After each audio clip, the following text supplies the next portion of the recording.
Amenazan a Héctor de Mauleón, solo por mencionar un ejemplo. Le dejan una nota escrita como amenaza, todos salen a solidarizarse. Y no quiero personalizarlo en tu servidor y en Sin Censura, porque ha habido una docena de amenazas de muerte y muy pocos se han solidarizado. Los grandes periodistas de México, los maestros, los encumbrados, esos nunca se han solidarizado con uno. El caso de Ravelo. Yo tengo diferencias con Ravelo. Hoy se las expresé en la entrevista por sus críticas que yo no comparto. Pero pues hay que solidarizarse y creo que a Ravelo lo han dejado solo los grandes periodistas de México, incluso aquellos que hacen más o menos el mismo corte de chamba que él. Si hay clasismo en el periodismo mexicano, en los medios de comunicación, de unos sí y otros no, a lo mejor unos somos pues menos, ya deja tú más chairos, pero pues menos importantes que otros. ¿Tú lo ves así, Jairo? Yo creo que si hay un tema de clasismo, es evidente, lo vemos, pues lo de López Dóriga, que lleva varias iguales, ¿no? En esa actitud, ay, ¿por qué no come con las manos si es de izquierda? O sea, es decir, una cosa ridícula y en el tono de muchos otros personajes, ¿no? Todos que son iguales, igual que tú ves los que estudiaron en el CIDE, todos niegan que hubo represión del 68, ¿no? Pensemos en Krause, o sea, en Krause se solidariza con quienes, pues con los de su clase, a los que pertenece, pero no va más allá. Incluso tú ves, él tiene ahí escrito que no puede responder a nadie que él no siga y que él no le dé la palomita. Es decir, un demócrata no es, ¿no? Entonces, y así varios. Lo mismo pensamos en Denise Dresser, lo mismo pensemos, bueno, en Sicilia, lo mismo pensemos, bueno, en toda esta lista de gente que empezó del lado izquierdo y que se fue yendo, pues de manera muy coqueta hacia la derecha o la ultraderecha, ¿no? Entonces, gente que yo conocí, te lo juro, y la broma de que yo los conocí con guaraches no es mentira. O sea, gente que yo conocí que llegaron con su caja de huevo el Calvario y que ahora viven, pues, gracias, supongo, a su trabajo, ¿no? Y que son incapaces de tener este espíritu gremial, que a fin de cuentas creo que ese es un espíritu gremial que debería de prevalecer, ¿no? La idea de que alguien está siendo amenazado por un personaje con poder, ¿no? Que es muy diferente a tener lo que pasa con Loret. O sea, hay un debate continuo con el presidente, pero nunca hemos ido que te vas a morir, te vas a meter el tabo. No, hay un debate, ¿no? Y si se juegan a la Neymariña, es distinto, ¿no? Y a la victimización. Pero lo cierto es que en un debate no estoy de acuerdo contigo y se tiran al suelo y hacen drama, pero nunca los hemos visto señalándolo y te voy a meter al tambo, no te la vas a acabar, o mandarle no recadito, sino una calentadita como en los viejos tiempos. En los 70, 80 ya quisiera que alguien hablara mal del presidente porque o te desaparecían o terminabas en Tlaxcuaque todo guameado. Entonces sí hay un clasismo que vemos. Mira, con lo de Ravelo, tú lo mencionas. Digamos, a ver, ¿dónde está Ricardo Monreal, que fue a cuidar a su compadre, ¿no? Allá en Veracruz? Ay, no lo fueron a tocar, sin saber si realmente dice que tiene las pruebas, no las ha mostrado, de que él no mató al personaje de allá de Cazones, ¿no? Que al fin de cuentas ese ha sido, el muerto es el menos importante, que es lo peor, ¿no? A nadie le importa, oye, el muerto quién era, por qué lo habrán matado, no. No, salvemos al señor que como si fuera virgen y mártir, el señor virgen y mártir, ¿no? Y no ha aportado nada. Y además hizo una comisión, ¿no? Ya quisiera que el señor Monreal, ¿con quién? Con Mancera, con Dante Delgado, con La Paredes, bueno, y peor, y con los peores personajes habidos y por haber. Entonces, bueno, con Yulén Rementiría. Entonces, ¿y dónde está la solidaridad de Ricardo con Ravelo? Porque era muy importante verlo ahí, y a muchos otros, el propio Loret es incapaz de solidarizarse con alguien que no sea de su gremio, que no sea de Exteleviso, de Televisa, ¿no? Que no sea, ¿con quién? Broso igual, Broso, que es una desgracia lo que ha hecho con su personaje, es una tristeza.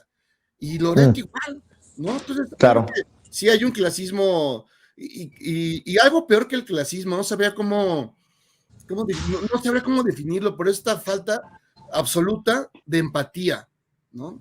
Pero en ese mismo sentido, y déjame ir contigo, Alina, voy de regreso con Daniel, eh, no muestran solidaridad en un caso para ciertos personajes que no consideran tal vez de su estatura, pero cuando se cuestiona a uno de ellos, por ejemplo, con la lista de los dineros del chayote, todos cierran filas y nadie dice nada.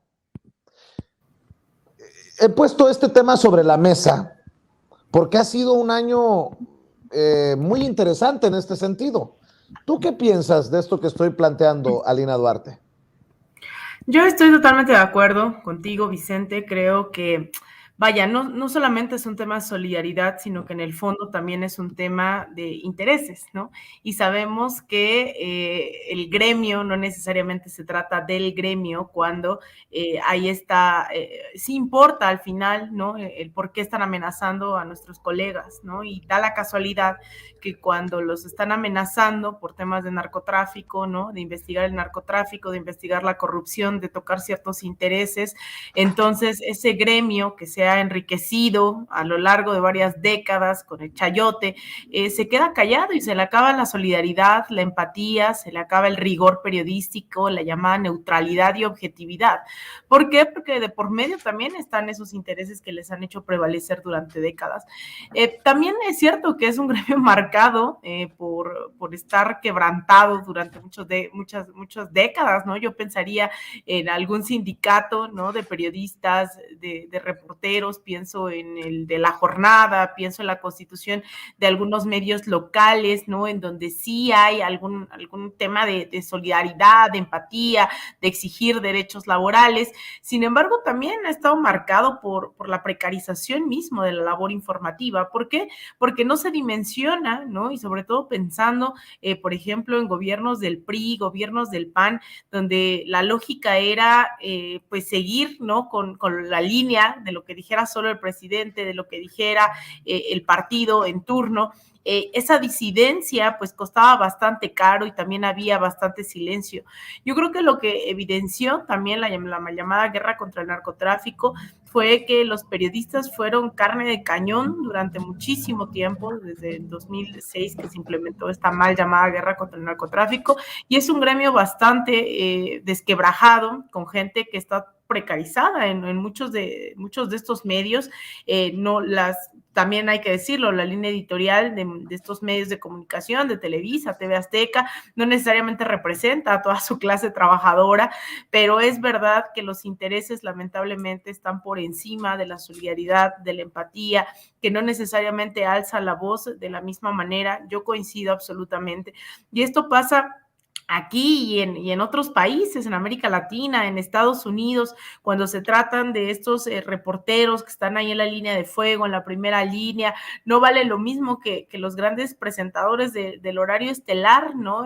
Que están reportando a conveniencia de los grandes empresarios, de los grandes intereses económicos, y los silencios también tienen un precio, ¿no? Yo creo que ahí es lo que no estamos pensando a veces en visibilizar y que cuando lo ponemos en ciertos espacios, sobre todo tú, Vicente, que lo has insistido, me consta también varias ocasiones, ¿por qué no se pronuncian? ¿Por qué no es el mismo énfasis que se hace cuando son de ciertos medios, cuando hacen cierto trabajo? Yo creo que nos hace falta visibilizar esta campaña del silencio que también sigue costando muchísimas vidas. Así es. Sería importante ver qué medios hablan de este tema, porque creo que es necesario. Y los que no hablen de este tema, de lo que está ocurriendo en los medios de comunicación, en el periodismo, pues yo creo que una de dos, o están maiceados o dejaron de buscar la verdad, ¿no? Ya ni sé cómo planteártelo, Daniel, solamente sé que lo que vemos huele muy mal y está podrido. Unos sí y otros no. Y después cerramos filas por este, pero no por el otro.